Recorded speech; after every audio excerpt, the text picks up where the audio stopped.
окропление воды священной. Во имя Отца и Сына и Святого Духа. Символ любви, благодарности, памяти и единства. На Абакумовском кладбище в Костерево знаковое и очень долгожданное событие. Епископ Александровский Юрьев-Польский Иннокентий освящает уникальную часовню. Ее построили в память о павших бойцах СВО Андрей и Ольга Шишлаковы.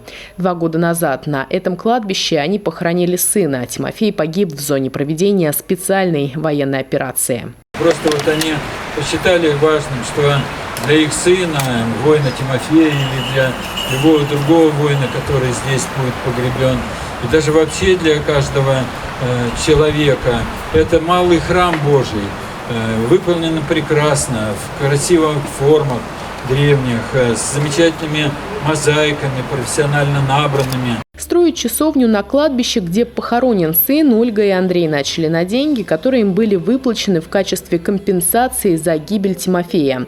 Но средств этих не хватило. Тогда к благому делу подключились сотни неравнодушных. Местные жители, военнослужащие, ветераны боевых действий. И часовня открыла двери. В благодарность за ее строительство епархия вручила родителям павшего героя награду. Господь видит все. Возьмите. Аксия!